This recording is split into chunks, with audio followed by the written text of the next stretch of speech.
on va commencer les travaux dirigés sur les transformés de Fourier. Vous avez déjà reçu, juste avant le départ en Covid, la fiche du TD numéro 7. On va essayer de solutionner la majorité des exercices donnés dans cette fiche du TD et vous apprendre, bien sûr, en plus des exercices et des exemples d'application que nous avons traités en cours, on va vous apprendre à calculer les transformés de Fourier des fonctions L1 notamment, et quelques applications qui utilisent la transformée de Fourier, comme nous l'avons vu dans la dernière présentation. Parmi les applications, vous avez la résolution des équations différentielles, des équations intégrales, des équations qui utilisent le produit de convolution et des équations de dérivées partielles. Voilà un premier exercice, calculer la transformée de Fourier, la TF, des fonctions suivantes. Alors, effectivement, nous avons appris qu'avant de calculer, il faut s'apercevoir que vous avez le droit de faire ce calcul.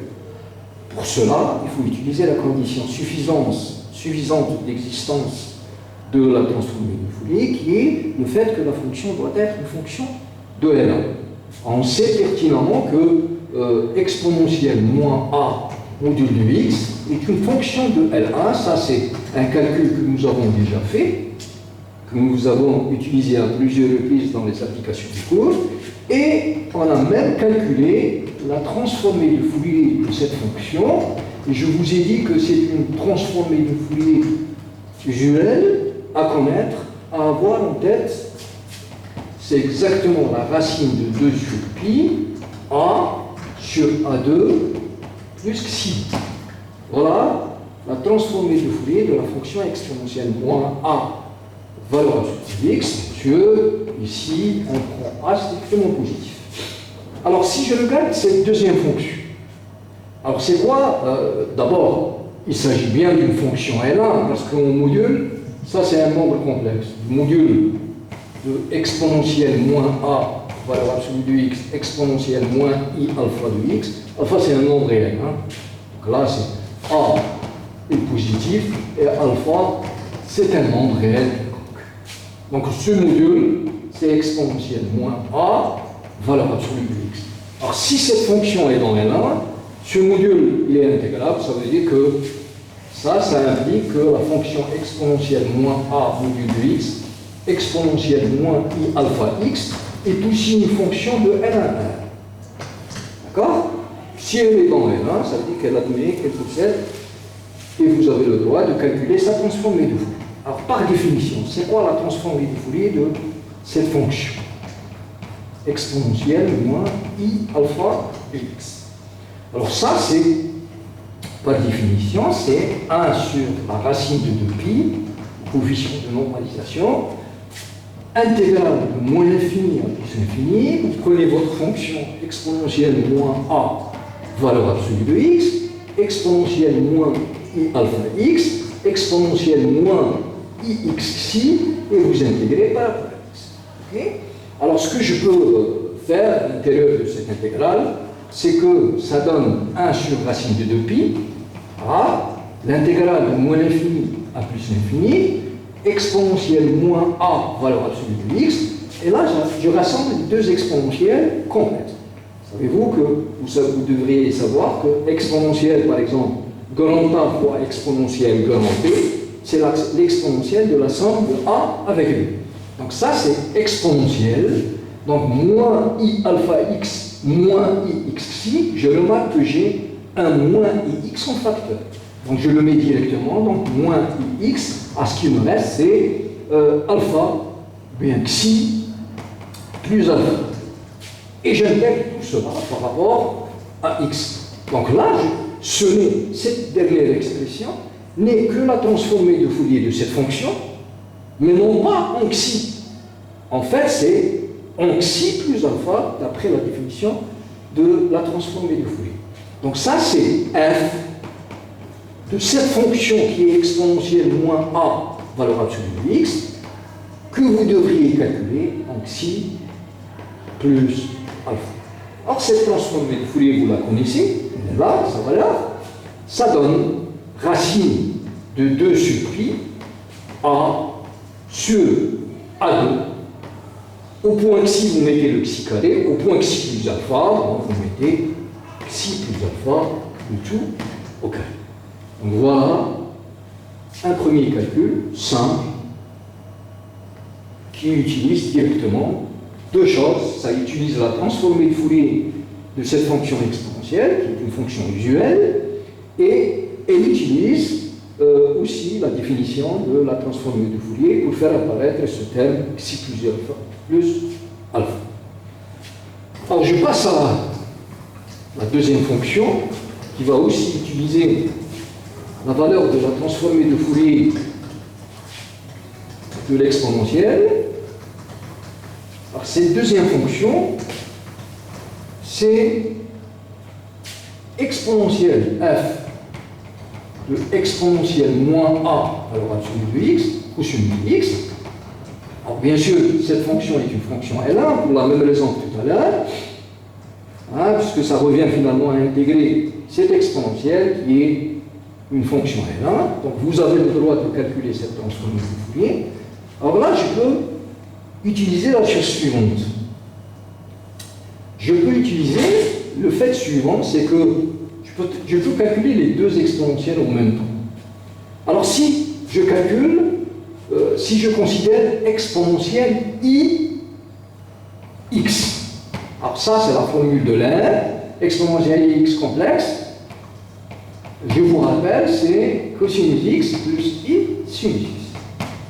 Cosinus x avec cosinus x, c'est la partie réelle de l'exponentielle ix, et le sinus x, c'est sa partie imaginaire de l'exponentielle x. D'accord? Donc finalement, si vous voulez, f de l'exponentielle moins a valeur absolue de x, cosinus x n'est que la partie réelle de f exponentielle moins a valeur absolue de x, exponentielle ix. D'accord? Et f de exponentielle moins a valeur absolue de x sinus x n'est que la partie imaginaire de la transformée de Fourier avec le terme complexe exponentielle ix, exponentielle moins a valeur absolue de x, exponentielle ix. Ok? Et ça c'est quoi?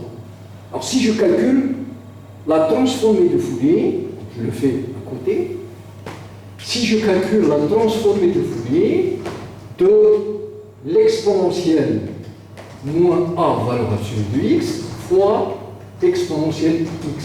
Ça, c'est un résultat qui rejoint le calcul précédent. Ah, tout à l'heure, j'avais exponentielle moins i alpha x. Là, j'ai exponentielle x. Ça veut dire que je prends ici alpha égale moins 1. Si je prends alpha égale moins 1 fois moins, ça fait plus 1 plus ix. Donc, c'est exactement ce résultat. Alors, nous avions trouvé, pour le cas de alpha, c'était racine de pi sur 2, a sur a carré, plus xi plus alpha au carré. Rappelez-vous, on avait xi plus alpha au carré dans le calcul précédent. Mais là, alpha, c'est moins 1, donc ça peut être que ça.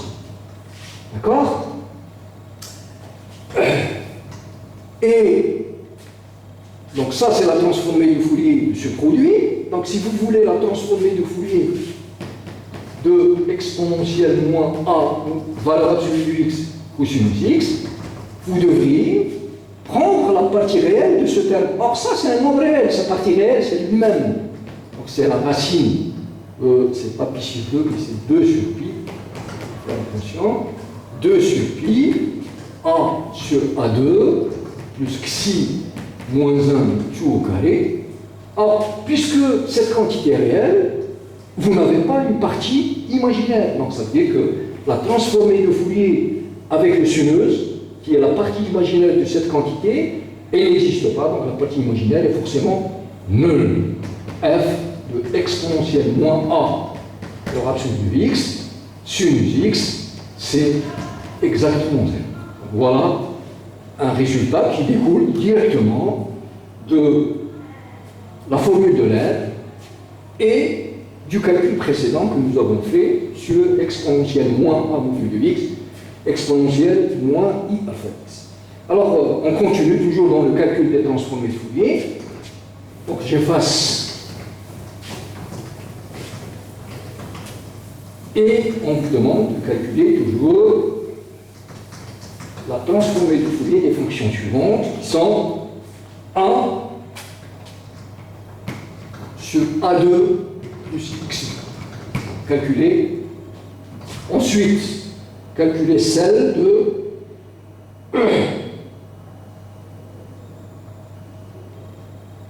x sur A2 plus x2 au carré, puis x carré sur A2 plus x2 au carré, et ainsi de suite. Bon, je m'arrête là. Tout à l'heure, une fois que je calcule ces 3 transformés de Fourier, je vous donnerai 2 autres calculs à faire. Nous ferons, bien sûr, ensemble. Donc là, j'ajoute une quatrième, 1 sur A2 plus x2, le tout au carré. Voilà. Bien.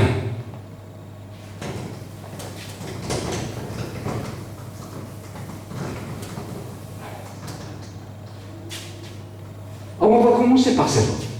Alors, toujours, je concentre mes calculs sur la transformée de Fourier de la fonction usuelle exponentielle moins a par absolue x.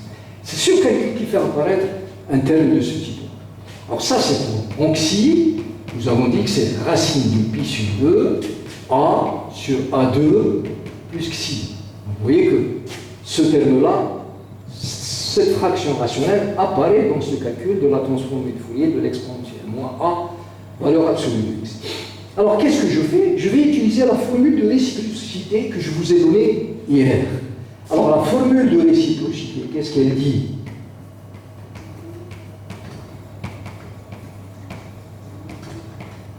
Elle dit la chose suivante. Si la transformée de Fourier de la fonction, c'est-à-dire cette quantité, est aussi dans L1, vous avez le droit de calculer la double transformée de Fourier f. Et ça vous donne quoi? Ça vous donne cette fonction qui est à l'intérieur du crochet au point moins x.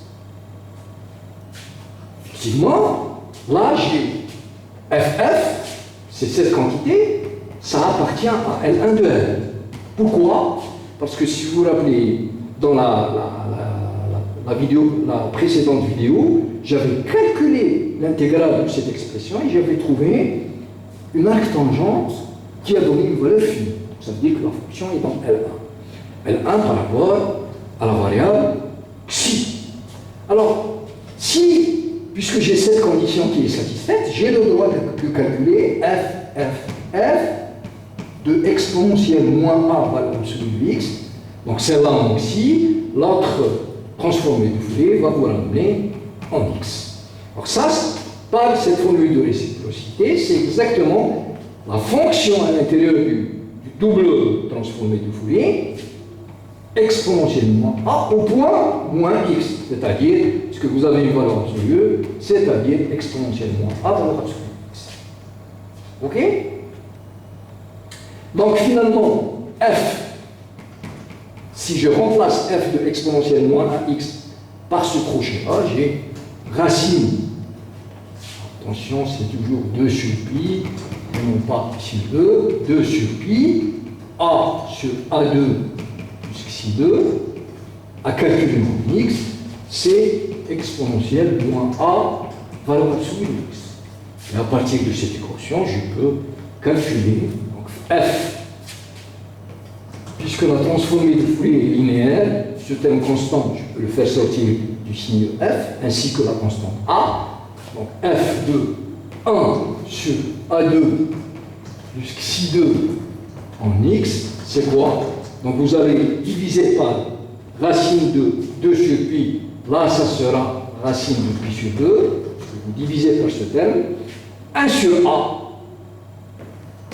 exponentielle moins ax divisé par a.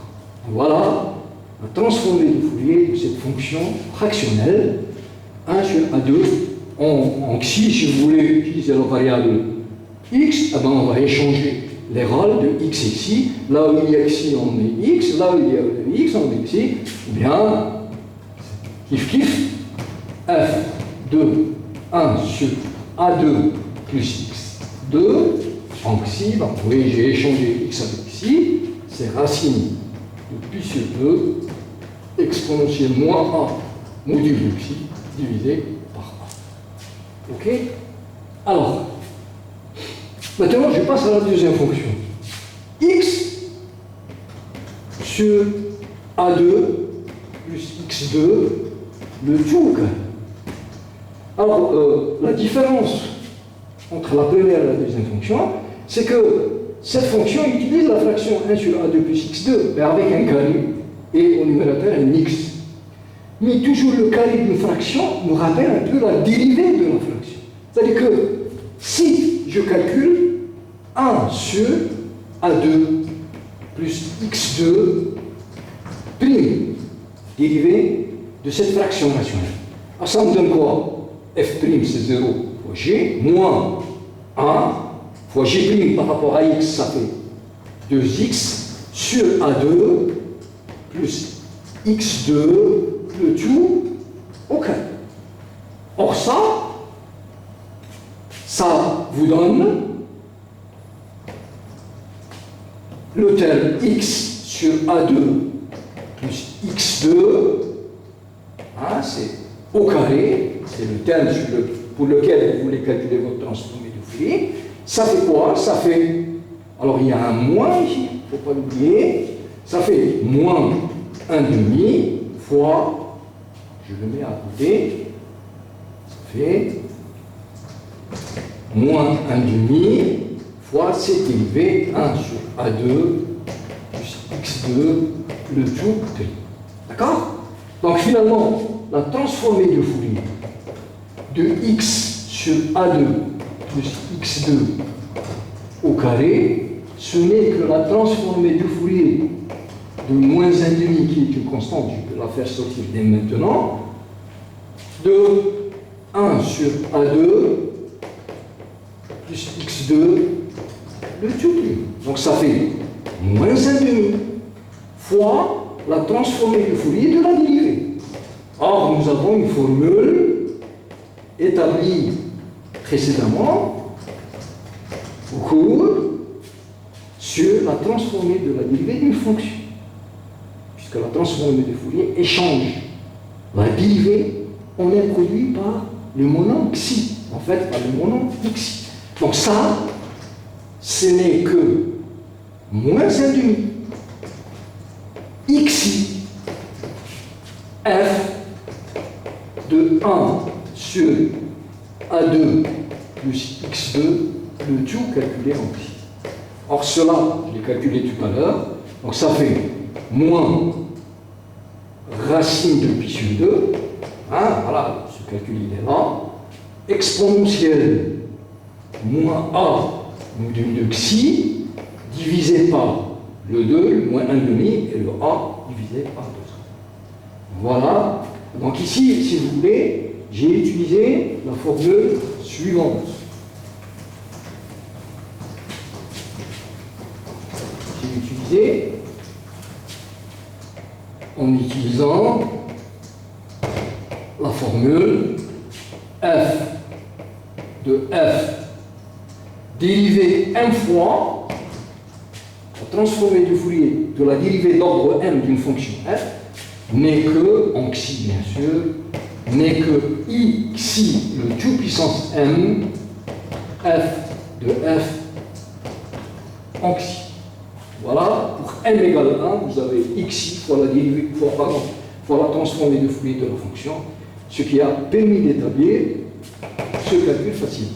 Alors si je donne maintenant la troisième fonction, x2 sur a2 plus x2, le tout au carré. Or, bien sûr, la différence entre la deuxième et la troisième, c'est un x. Donc, c'est x fois x sur A2 plus x2, le tout au carré. Or, justement, on sait que la transformée de Fourier de x fois une fonction f de x dans L1. Donc là, ça suppose que f est dans L1 et que x fois f de x est dans L1. Alors ça, c'est quoi? D'après les formules données au cours, ça, c'est i fois, et imaginaire plus complexe, fois la dérivée par rapport à xi de f en x fois xi. Donc finalement, f, si je calcule cette formule pour cette fonction a2 plus x2 le tout au carré, c'est f de x fois x sur a2 plus x2 le tout au carré, comme ça. D'après cette formule, ça c'est i fois la dérivée par rapport à xi de f de x sur a2 plus x2 le tout au carré, et ce calcul, nous l'avons fait auparavant. Il est là. Heureusement que je ne l'ai pas encore effacé. Donc je vais l'écrire ici. Donc ça donne i, la dérivée par rapport à xi, de cette transformée du Fourier, voilà sa valeur, de moins racine de pi sur 2, exponentielle moins a, valeur absolue de xi sur 2a. Là, je vais l'effacer et faire ce calcul. Ça, c'est quoi? C'est, vous avez des termes constants qui vont sortir de la dérivée. Donc, c'est moins i sur 2a, racine de pi sur 2, d'accord? Fois la dérivée d sur xi, exponentielle moins a, module de xi. Or, cette dérivée, qu'est-ce qu'elle vous donne? Tout dépend du signe de xi. Si xi est positif, pour xi supérieur ou égal à 0, exponentielle moins a module de xi, c'est l'exponentielle moins a xi. Donc ça va vous donner quoi? Ça va vous donner moins a exponentielle moins a xi. Si xi est négatif, ça va vous donner module de xi, c'est un moins xi, fois le moins ça fait plus, donc ça vous donne a exponentielle moins plus a xi, ou bien moins a moins xi. Mais dans tous les cas, cette dérivée, c'est quoi? C'est il y a un xi que j'ai oublié d'écrire tout à l'heure. Je n'ai pas multiplié par le xi. Hein. Donc là, j'ai un xi. D'accord? Donc le i fois le moins i, ça fait 1. Ça fait moins 1. Avec le moins, il est 1. Donc là, vous avez un xi, pardon, hein, j'ai oublié. Donc ça vous donne quoi? Ça vous donne 1 sur 2a racine de pi sur 2. Alors, la dérivée, je dérive fonction produit, ça fait exponentielle moins a module de xi, plus xi fois la dérivée par rapport à xi, exponentielle moins a module de xi. Pardon, j'avais oublié justement ce xi qu'il fallait ajouter dans l'expression précédente. Ok? Alors, ici, comme j'ai dit, ça fait une minute, ça donne quoi? Pour xi positif, ça donne moins a exponentielle moins a xi. Pour xi négatif, ça vous donne, le module de xi c'est moins xi, ça vous donne a exponentielle a xi, ou bien a exponentielle moins a fois moins xi. Mais dans tous les cas, ça fait 1 sur 2a, racine de pi sur 2, exponentielle moins a module de xi, facteur. Alors, d'abord, facteur de, oui, 1 fois ces dérivés. Alors, ces dérivés, ça vous donne quoi? Ça vous donne, pour xi positif, ça vous donne moins a. Donc ça fait moins A fois l'exponentielle qui est là. Axi. Pour xi négatif, ça vous donne plus A, c'est-à-dire moins A. D'accord? Pour l'exponentielle. Donc finalement, ça donne, si vous voulez, moins A, module de xi, bien valeur absolue de xi. Voilà, pour xi positif, ça vous donne moins A xi, moins A fois ce xi. Pour xi négatif, ça vous donne plus A fois xi. Donc module de xi, pour xi négatif, c'est moins xi, fois moins A. Donc voilà, avoir des résultats directement. Alors, si je fais le calcul maintenant pour la dernière fonction,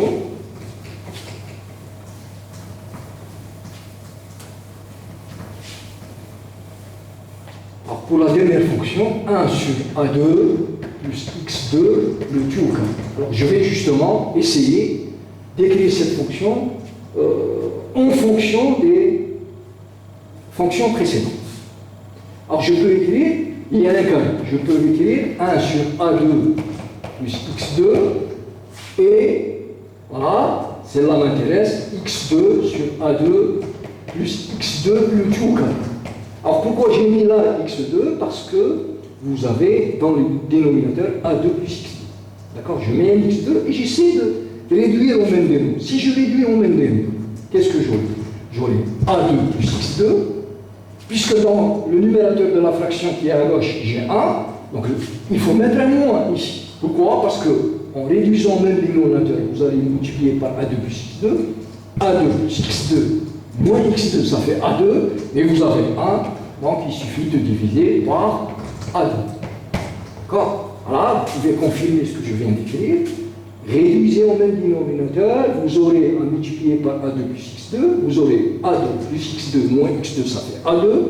Pour avoir 1, il faut diviser par A2. Or, justement, vous connaissez la transformée de cette fonction, et vous connaissez celle-là, c'est l'avant-dernière que nous avons calculée, ça fait 1 minute, et vous savez que la transformée de Fourier est une opération linéaire, donc finalement, vous avez terminé f de 1 sur A2 plus x2 le tout au carré, c'est 1 sur A2 fois f de ça sur f de 1 sur A2 plus x2 moins x2 sur A2 plus x2 au carré, ce n'est que la transformée de Fourier de celle-là, moins la transformée de Fourier de la deuxième fonction. A2 plus x2 moins f, en xi bien sûr toujours, moins f de x2 sur A2 plus x2 le tout au carré en xi. Donc puisque vous avez les deux expressions, ça nous l'avons calculé, ça aussi, il suffit de remplacer, reporter ici les valeurs de ces deux transformations de Fourier et vous avez facilement votre résultat. Vous voyez que c'est des calculs simples, à condition d'utiliser un peu des techniques, par exemple de factorisation, de résolution même voilà, de mettre les fractions au même dénominateur, de linéarité de la transformée de Fourier, et ainsi de suite. Alors, comme deux autres fonctions, 1, calculer la TF, toujours, de 1, calculer la TF, de 1 sur x2 plus 2ax plus b2, avec ici, on va supposer que a2 est plus petit que b2, et de la dernière fonction qui est exponentielle moins ax2 plus bx. Ah. Okay. On va commencer par la première, 1 sur x2 plus 2ax plus b2. Alors, si je regarde bien le dénominateur, x2 plus 2ax plus b2, notamment les deux parties du dénominateur x2 et 2ax. Ça me rappelle l'identité remarquable, x plus a au carré. Donc ça, c'est 1 sur x plus a au carré. Ça, le carré de x plus a me donne x carré plus 2ax. Mais il me donne aussi plus a carré. Donc il faut retrancher a carré, sans oublier le b carré qui existe déjà dans cette fraction. Donc ça, c'est 1 sur x plus a au carré plus alpha carré, où alpha carré, c'est le bêta carré moins a carré, avec cette condition, b carré moins a carré étant supposé positif. C'est pour cela que j'ai écrit ce terme comme étant un carré. Si vous voulez, alpha, ce n'est que la racine carrée de la quantité positive b carré moins a carré. Donc la transformée de Fourier de cette fraction rationnelle, maintenant, va être calculée en fonction des résultats que nous avons obtenus précédemment. Donc si, c'est quoi? C'est f de 1 sur x plus 1 au carré plus alpha carré en xi. D'accord? Or ça, c'est quoi? Ça, ce n'est que f de x plus a, puisque j'ai utilisé x plus a au lieu de x, donc de la fonction f de x, avec, en xi, avec f de x ici, c'est quoi? C'est 1 sur x carré plus alpha carré. D'accord? Voilà. Si vous prenez cette fonction, et au lieu de calculer cette fonction en x, vous allez la calculer en x plus a. Donc ça, c'est f de x plus a, voilà, au lieu de calculer cette fonction x, je la calcule en x plus a. J'aurai 1 sur x plus a au carré plus alpha carré. Alors ça me donne quoi? Là, il faut quand même revenir un peu à la définition de la TF pour pouvoir expliquer ce calcul facilement. Alors, si j'ai à calculer la transformée de Fourier d'une fonction translatée, c'est une translation du nombre 1. Alors, par définition, c'est 1 sur racine de 2pi, l'intégrale de moins l'infini à plus l'infini, f de x plus a, exponentielle moins ix xi, et j'intègre par rapport à x. Alors, bien sûr, là, je vais faire un changement de variable. Je note y égale x plus 1. Donc, qu'est-ce que j'obtiens? 1 sur racine de 2pi. Regardez, si x tend vers moins l'infini, c'est un nombre, c'est une constante, il est fixe. Si x tend vers moins l'infini, y aussi. Donc là, j'aurai toujours la même bande moins l'infini. Même chose, si x tend vers plus l'infini, y aussi. F de y exponentielle moins i x. Alors je peux écrire x, maintenant il faut éliminer le x, il faut utiliser uniquement la variable y. J'ai x, c'est y moins a xi dx. Alors ça me donne quoi? Ça me donne, regardez, un exponentiel moins iy xi avec un moins. Vous aurez, un exponentiel moins iy xi multiplié par un exponentiel moins i fois moins a, ça fait exponentiel ia xi fois le reste. Ce qui me reste, c'est 1 sur racine de 2pi, l'intégrale de moins l'infini à plus l'infini, f de y, exponentielle moins i y xi, maintenant, là, le dx, maintenant, c'est le dy. Et ça, c'est quoi? Cette expression précédée de l'exponentielle, ce n'est que la transformée de Fourier de la fonction f. Donc ça, c'est f. Voilà une formule simple. En x plus a xi, c'est exponentielle i a xi, f de x maintenant en xi. Exponentielle i a xi. Alors si j'applique cette formule dans ce calcul, qu'est-ce que j'obtiens? J'obtiens que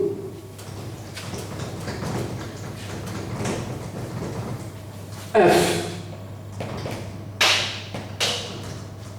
de 1 sur x2 plus 2ax plus b2 en xi, c'est quoi? C'est f de ça, mais f de ça, c'est exponentiel i à xi fois f de 1 sur f de f, x2 plus alpha 2 en xi. Et ça, je sais calculer cette... Ah, ça, nous l'avons fait. Ça, c'est le premier exercice que nous avons fait. Je ne me rappelle plus du résultat. Exponentielle i à xi. Ben, je ne me rappelle plus. C'était, je pense, racine de pi sur 2. Ça reste à confirmer. Exponentielle moins i alpha module de xi divisé par alpha. Donc, si vous remplacez alpha par sa valeur, vous aurez exponentielle i à xi, racine de pi sur 2, exponentielle moins i. Alpha, c'est la racine de b2 moins a2 module de xi, divisé par alpha, c'est-à-dire racine de b2 moins a2. J'efface.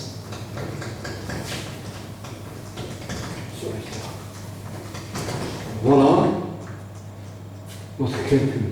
Alors la dernière fonction, c'est f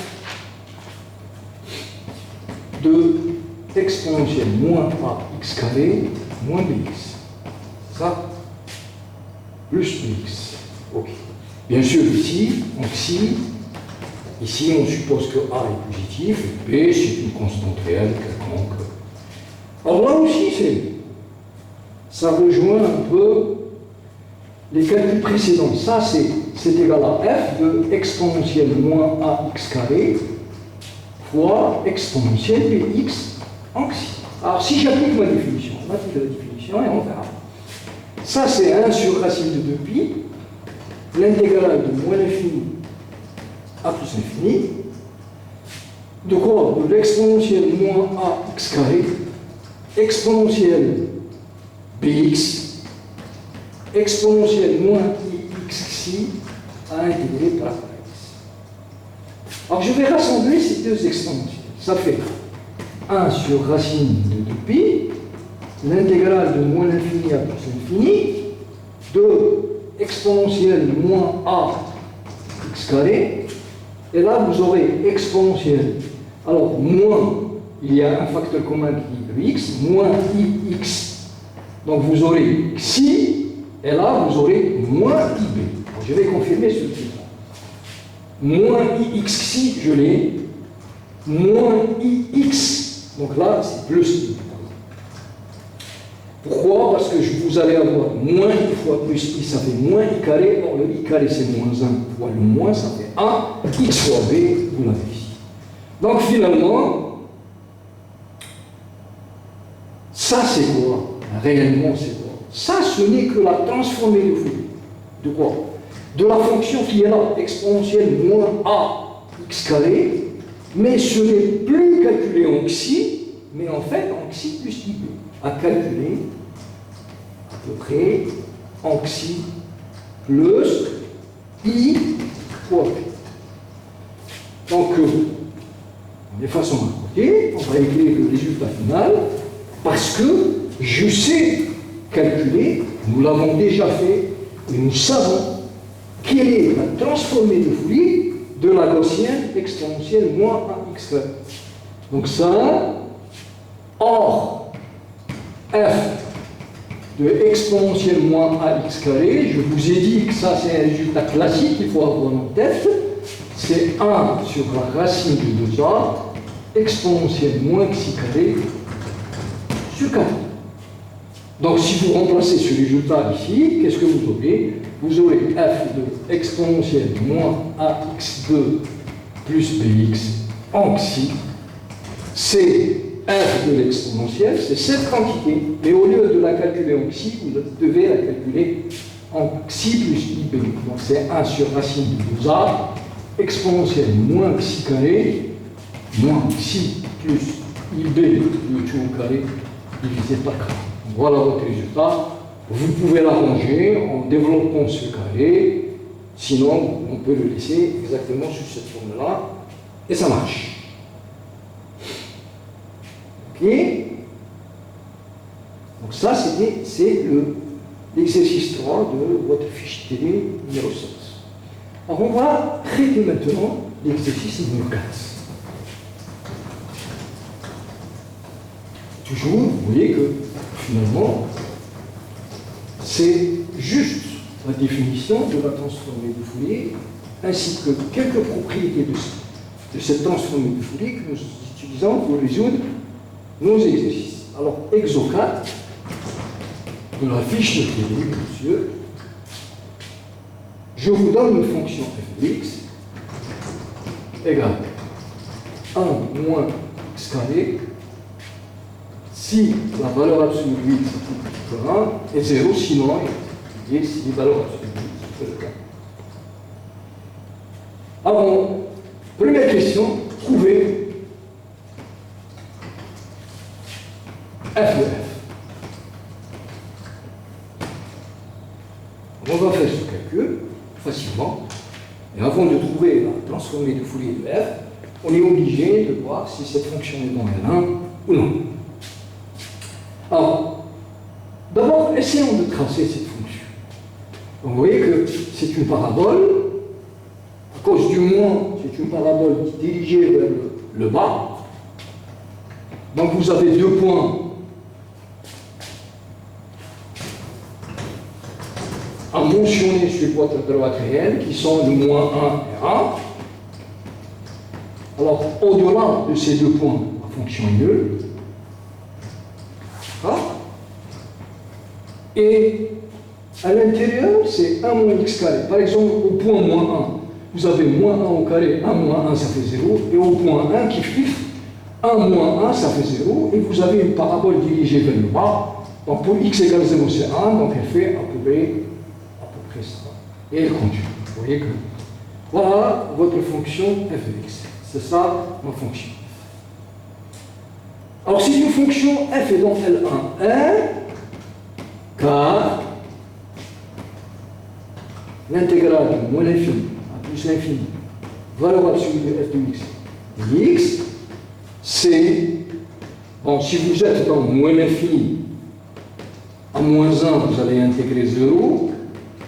Entre moins 1 et 1, vous allez intégrer 1 moins x carré, c'est ça ma fonction, dx, et au-delà de 1 plus l'infini, vous allez intégrer 0. Donc votre intégrale, c'est quoi? C'est l'intégrale de 1 moins x carré, c'est x moins x3 sur 3, à intégrer entre moins 1 et 1. Bien sûr, ça va vous donner une quantité finie. Au point 1, ça fait 1 moins 1 tiers, ça c'est au point 1. Au point moins 1, ça fait moins 1. Moins 1 puissance 3, c'est moins 1. Avec ce moins, ça fait plus 1 tiers. Et ça vous donne alors 2 tiers moins.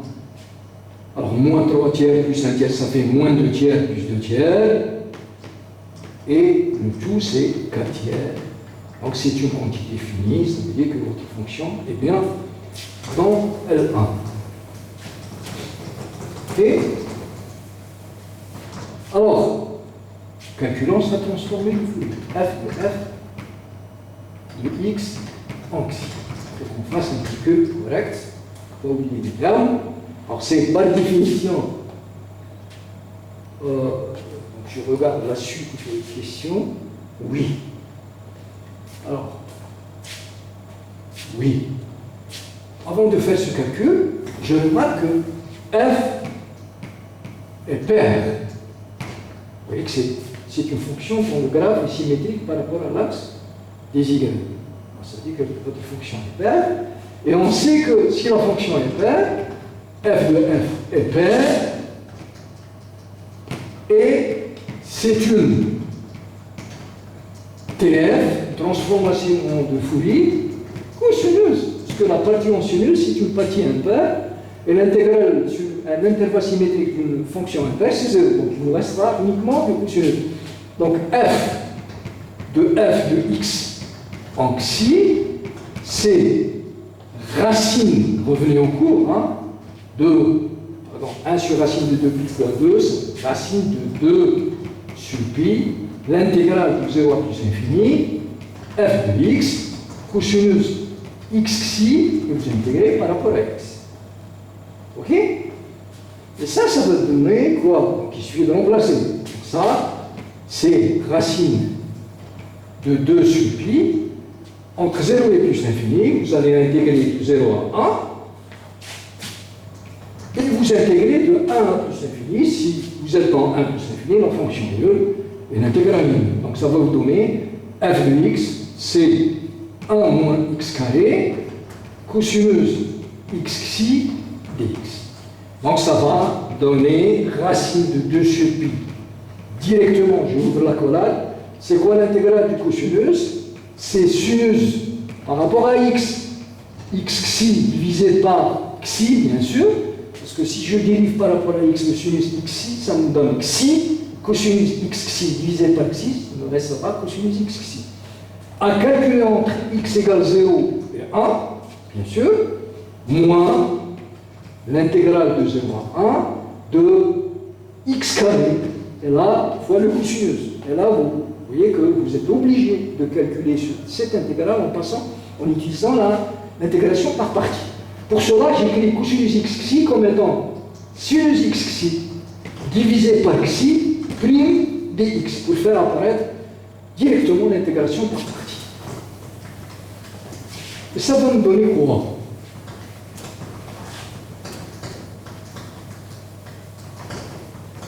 Donc ça me donne, on va le faire tout doucement pour ne pas se tromper. Donc ça me donne ici, pour x égale 1, sinus xi sur xi, pour x égale 0, sinus 0 sur xi, c'est 0. Donc sinus xi sur xi, moins, alors si j'intègre par partie, j'aurai ça et ça, donc, x carré sinus xi sur xi entre 0 et x égale 1. D'accord? Très bien.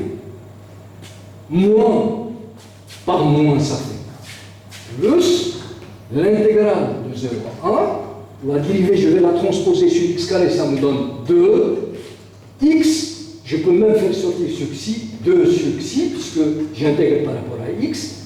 Xi devient un paramètre indépendant de x, et ça me reste sinus xi dxi. Là aussi, je dois faire une intégration par partie pour éliminer le x qui me dérange dans cette intégrale. Donc j'aurai sinus xi sur xi moins, alors pour x égale 1, 1 au carré ça fait 1, sinus xi sur xi, pour x égale 0 c'est 0, donc vous voyez que ces deux termes vont s'absorber entre eux, il me restera 2 sur xi, et là l'intégrale de 0 à 1, x, alors le sinus comme une dérivée, c'est moins cosinus xi divisé par xi, prime, pardon, c'est toujours par rapport à x, ok? Et ça donne quoi? Ça donne, déjà le moins je peux le faire sortir, alors ça me donne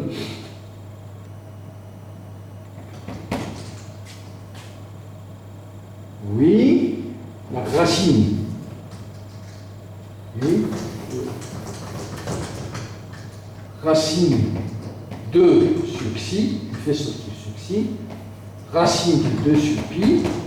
Qu'est-ce qu'il me reste? Il me reste une accolade, l'intégrale de x moins cosinus xi sur xi, entre x égale 0 et 1, moins par moins ça fait plus, l'intégrale de 0 à 1, la dérivée ici, cosinus xi divisé par xi dx. J'ai rien oublié, c'est bon. Alors ça me donne 2 sur xi, racine de 2 sur pi. Ok. Ici, j'ouvre la collade. Pour x égale 1, ça fait moins cosinus xi sur xi. Pour x égale 0, c'est 0. Ici, ça fait plus 1 sur xi. On va oublier sur 1 sur xi. L'intégrale du cosinus, c'est sinus xi sur xi à calculer entre x égale 0 et x égale 1. Donc ça va vous donner, finalement, alors déjà, j'ai un 1 sur xi en facteur, je peux le faire sortir, 2 sur xi fois xi carré, racine de 2 sur pi, qu'est-ce qu'il me reste? Il me reste accolade, moins, donc ce xi, je l'ai fait sortir, celui-là aussi, donc j'aurai, pour x égale 1, j'aurai sinueuse xi sur xi, je n'oublie pas ce terme-là, pour x égale 0, ça fait 0, moins cossineuse xi. Donc ça fait 2 sur xi, je peux réduire au même dénominateur ici, xi puissance 3, parce que je vais avoir un xi au dénominateur commun, racine de 2 pi, et là, qu'est-ce que j'aurai? J'aurai, voilà, sinus xi, moins xi cosinus xi,